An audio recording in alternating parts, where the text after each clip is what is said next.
પાવાગઢમાં જે મૂર્તિઓ ખંડિત કરવામાં આવી એ મુદ્દે હવે ગૃહ રાજ્યપ્રધાન હર્ષ સંઘવી એક્શન મોડમાં આવ્યા છે અને સુરતમાં જૈન સમાજના અગ્રણીઓ સાથે હર્ષ સંઘવીએ ટેલિફોનિક વાતચીત કરી હતી। સમગ્ર મામલા પર હર્ષ સંઘવીની સીધી નજર છે। દોષિતો સામે કડકમાં કડક પગલાં ભરવાની હર્ષ સંઘવીએ ખાતરી આપી છે। જૈન સમર્થકોને કલેક્ટર કચેરીમાં પ્રવેશ આપવાની પણ માંગ કરવામાં આવી છે।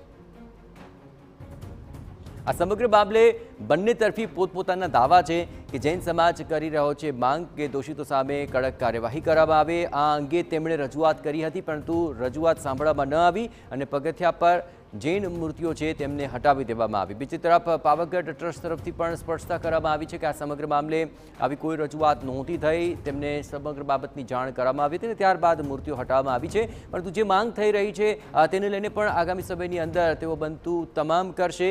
મૂર્તિઓ ફરી સ્થાપિત કરવા માટે પણ તૈયારી તેમણે દર્શાવી છે। એટલું જ નહીં, આવતીકાલે તેઓ જૈન અગ્રણીઓ સાથે પણ મુલાકાત કરશે અને આ વિવાદ છે તેનો સુખદ અંત આવે તે માટે ચર્ચા વિચારણા કરાશે। પણ હવે ગૃહ રાજ્યપ્રધાન હર્ષ સંઘવી પણ એક્શન મોડમાં આવ્યા છે અને તેમણે ટેલિફોનિક વાતચીત કરી હતી સુરતના જૈન સમાજના અગ્રણીઓ સાથે અને બાંહેધરી આપી હતી કે આ ઘટનામાં જે પણ દોષિતો હશે તેની સામે કાર્યવાહી કરાશે અને આ સમગ્ર મામલે તેમણે પણ હવે દરમિયાનગીરી કરી છે। આ ઉપરાંત જૈન સમાજના જે તમામ અગ્રણીઓ છે તેઓ પણ આ સમગ્ર મામલે પોલીસને આવેદનપત્ર આપ્યું છે અને દોષિતો સામે કડક કાર્યવાહીની તેમણે માંગ કરી। મૂર્તિઓને પુનઃ સ્થાપિત કરવાની માંગ કરી છે।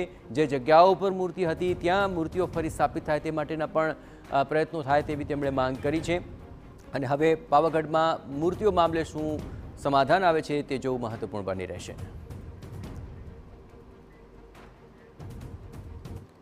અને આ સમગ્ર મામલે સુરતથી જોડાઈ રહ્યા છે TV9 સંવાદદાતા બલદેવ, આ સમગ્ર મામલે ઘણા બધી સ્પર્ધાઓ પણ આવી રહી છે। એક તરફ જૈન સમાજ માંગ કરી રહ્યો છે કે મૂર્તિઓ પુનઃ સ્થાપિત કરાય, દોષિતોને કડક સજા મળે। બીજી તરફ મંદિર તરફથી ખુલાસો છે કે આ બાબતે સલાહ સૂચન કરાયું હતું, ત્યારબાદ મૂર્તિઓ હટાવી અને હવે તેમની જે માંગ છે તેને લઈને પણ ઘટતું કરવા તૈયાર છે અને હવે ગૃહપ્રધાન પણ દરમિયાનગીરી કરી રહ્યા છે।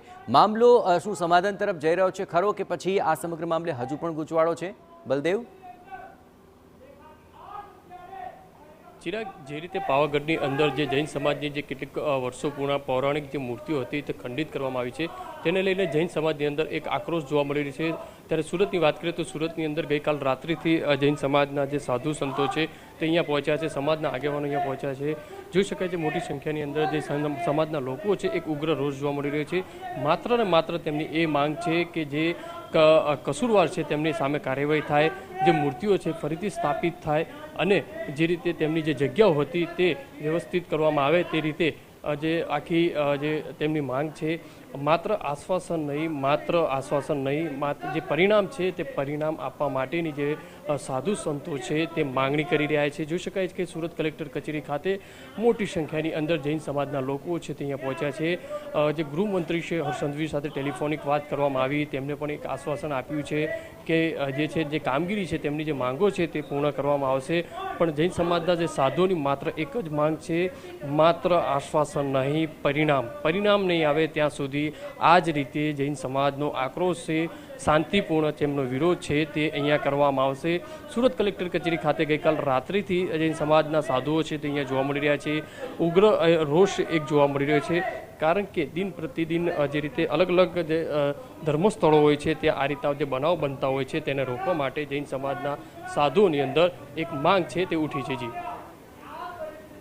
આભાર બલદેવ, તમામ ગતિવિધિઓ પર આપ નજર રાખતા રહેજો। જૈન સમાજ ઉગ્ર માંગ કરી રહ્યો છે અને માંગને લઈને હવે શું કાર્યવાહી થાય છે અને વિવાદનો આખરે શું સુખદ અંત આવે છે તેને લઈને અત્યારે તમામ બાંહેધરીઓ મળી રહી છે। જોવાનું રહેશે વિવાદ ક્યારે શાંત થાય છે।